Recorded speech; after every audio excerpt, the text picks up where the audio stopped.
Jag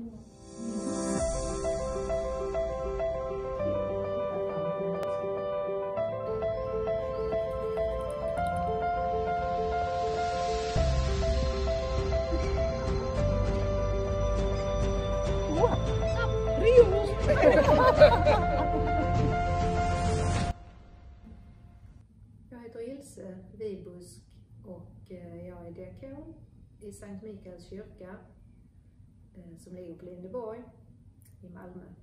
Och jag lockades väldigt mycket av just så som de hade beskrivit utbildningen, att det var mycket rollspel och teori varvat med praktik, och inte minst att man skulle få mycket tid för reflektion och gruppövningar och så. Den mixen tror jag det var som tilltalade mig, som gjorde att jag lämnade in min intresseanmälan och kom till intervju och fick vara med i utbildningen.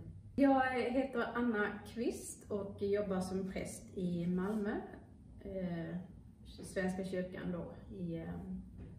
Jag jobbar ute i Oxie. Och kursens upplägg har varit väldigt bra. Jag har sagt efterhand vad vi ska göra, och den här inre utvecklingen genom reflektion, egen reflektion och i gruppen reflektion. Och så måste jag bara säga, kursledarnas flexibilitet och spontanitet och igenkännande, det har betytt väldigt mycket. Och jag har fått en större insikt i hur jag agerar i kroppsspråk, mimik, energi och närvaro. Ja, jag heter Peter Lidman och är volontär på sjukhuset här i Malmö och hjälper patienter. Vad jag har hänt under de här 10 veckorna, det är framförallt att jag har lärt mig någonting som är det allra viktigaste. Det är att lyssna. Och lyssna och återlyssna. Där finns ju den största bristen i allt vad man gör, att man inte lyssnar.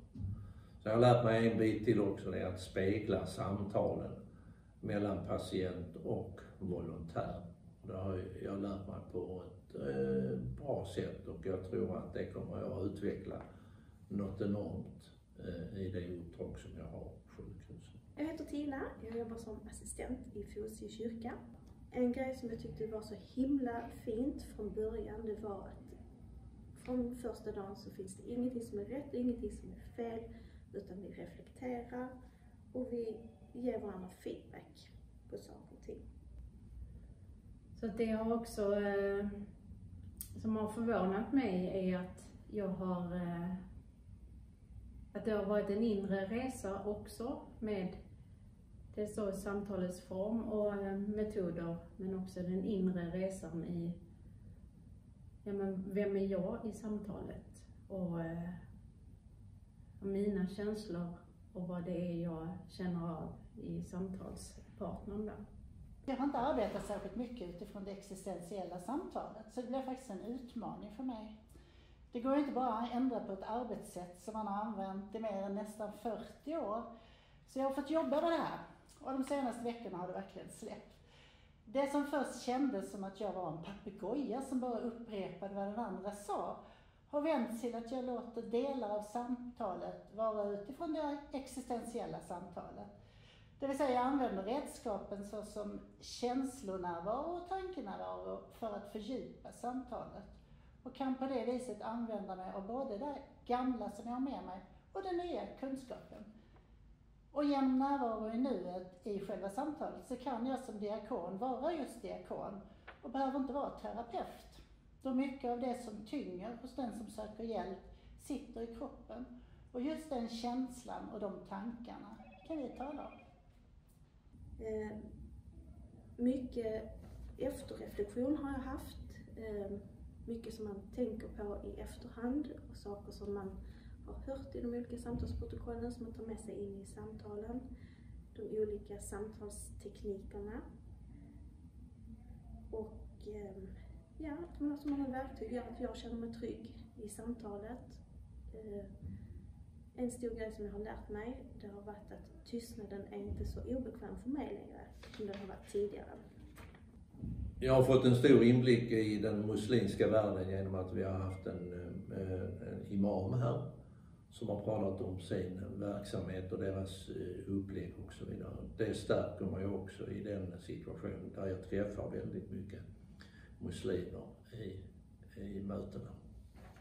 Eftersom mina samtal ofta kretsar kring upplevelser så är det fantastiskt att ha fått det här redskapet som gör att jag kan arbeta med nuet och stanna kvar i det. Det har varit väldigt spännande. Närmast terapeutiskt skulle jag säga, för egen del, egen bearbetning. Att vi tillsammans i grupp genom att ägna sig mycket åt dessa gruppövningar och rollspel och genomgångar av samtalsprotokoll som vi har lämnat in fortlöpande. Så genom det att spegla sig i andra så får man syn på sig själv. Jag minns speciellt en övning vi hade, ett rollspel som var den av oss som hade skrivit samtalsprotokollet skulle sitta i en stol och framför sig hade hon en tom stol och vid sidan av stod en tredje stol där en av kursledarna befann sig för att lotsa henne igenom alla replikerna i samtalsprotokollet. Och vi andra var då observatörer, vi var publik som satt och tittade. Och det som hände då i det skådespelet, jag tror att var och en av oss kunde liksom tänka, hur skulle jag ha agerat i samma situation? Så att det gav så mycket även till oss som så att säga inte var med.